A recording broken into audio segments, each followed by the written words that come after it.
Hey, what's going on, you guys? My name is Angus. I'm here today to talk to you guys about tying in D-loops. I like to use a pretty technical process on almost everything that I do archery related so that I know that in a nervous situation, everything that can be working for me on my equipment is in fact working for me. So I'll run you guys through how I tie in all of my knocking points and all of my D-loops. It's pretty similar to other D-loop ties that you might have seen in the past. I just include a couple extra steps that others may not think matter a whole lot. Maybe they do. Maybe they don't. I'll leave that decision up to you guys. But with that being said, we'll jump to the tools and materials that we're going to need to do the job. Then we'll jump back over here and we'll get to work. Alright, so everything we're going to need to tie in a loop is going to be a Sharpie, a sharp razor blade, a lighter, a pair of pliers, about 6 inches of loop material, 2.5 foot long sections of serving material, something to measure your loop with. I prefer calipers because they're a little more accurate, and one of our own arrows. Alright, so I've installed a mock loop on the string, I've taken the bow out, I've paper tuned it, I know the location that I want the loop to be in, so the next step that I'll take is I'll take a Sharpie and I'll mark the center of this loop so that I have a reference point of where the loop needs to be while I'm tying in the new one. Alright, so we made our mark on the string. The next thing we're going to want to do is add an arrow to the string, remove one side of the loop, add our knocking point, and then do the same thing to the other side. So we'll walk through that real quick and then we'll get to the next step. Alright, so we got our arrow attached. Let's go ahead and remove the top side of the loop.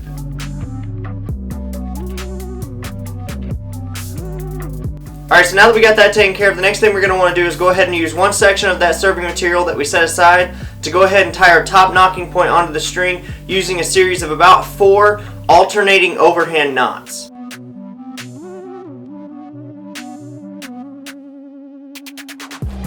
Alright, so now that we got those 4 knots done, we're going to go ahead and tie one more knot on top of the last knot to lock that knocking point in place.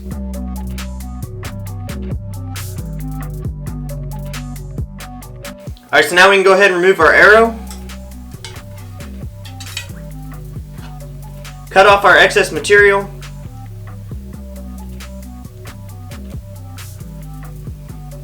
melt down the ends,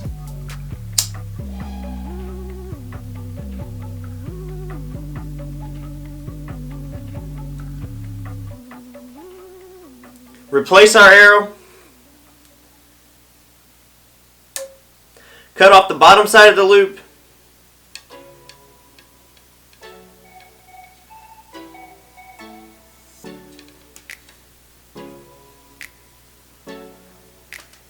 alright, so now we're going to use that second section of serving to go ahead and tie on our bottom knocking point, but instead of doing 4 overhand knots, we're going to do 8, and I'll explain why here in a second.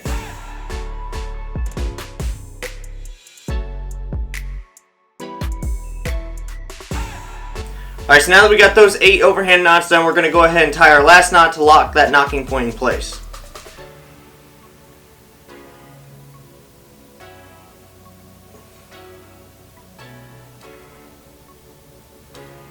Alright, so now we'll remove the arrow.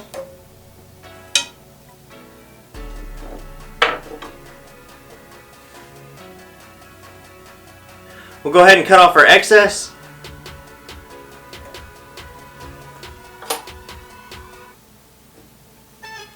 Melt those down.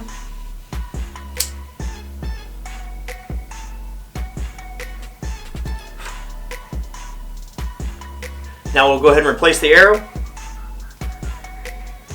Alright, so the purpose of adding more knocking points to the bottom side of the knock than the top is to simply reposition the center of the knock a little bit higher on the string so that at full draw your arrow will sit a little bit higher, which should give you better alignment through your skeletal structure, should give you a little bit better accuracy and a little bit more forgiveness. Alright, so thinking about that, you might say, well, why do I need to have this top knocking point in the first place? Why don't I just keep the bottom side and put the loop on there and then I'll raise my arrow? It should give me the same kind of results that I'm looking for.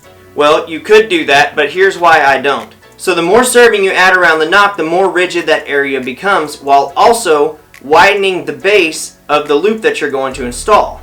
So at full draw, the string behind that arrow should be in a more straight position, thus getting rid of a lot of chances for any type of knock pinch that you might have. Alright, so let's go ahead and remove this arrow. Go ahead and grab our loop material. I like to go ahead and fray out and melt down one side of the loop material before I begin the tie.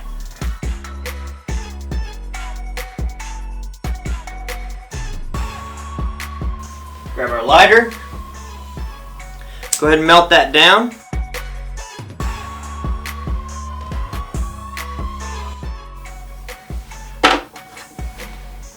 Go ahead and flatten out that melted material.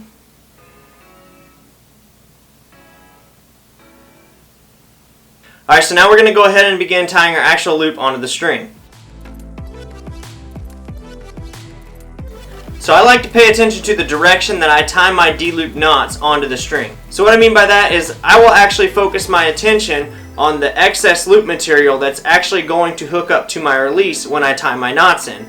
The reason for that is because your hand will naturally twist to conform to your face at full draw. So I want this excess loop material to flow out of that knot in a natural way so that it's not adding any extra torque to this string at full draw.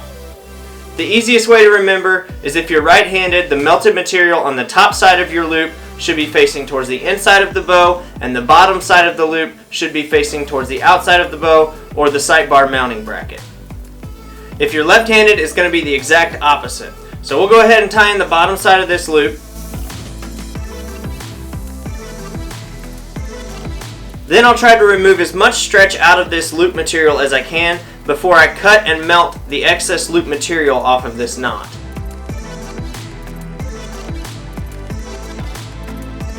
Alright, so now we're going to go ahead and start measuring out this loop to find our desired loop length, and then we're going to go ahead and cut off this excess material, melt it down, and cinch it up. Alright, so now that we got our loop length where we want it, we're going to go ahead and cut this excess material off. We're going to go ahead and remove the knot, fray out the end,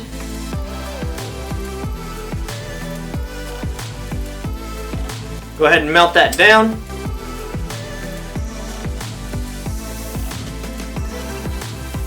Go ahead and flatten out that melted material.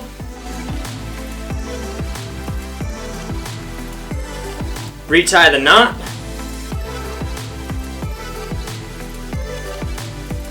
Cinch it down.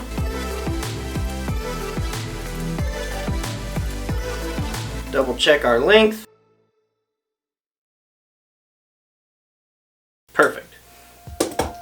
Alright guys, so that's pretty much it. That's how I tie in all of my loops and knocking points. I hope you guys enjoyed the video. If you don't mind, please like, share, subscribe, comment, do all that fun stuff, and save the video to your watch later list so that next time you're tying a loop, you can come back and follow along with it. Again, I hope you guys liked the video. Thanks for watching, and I'll see you next time.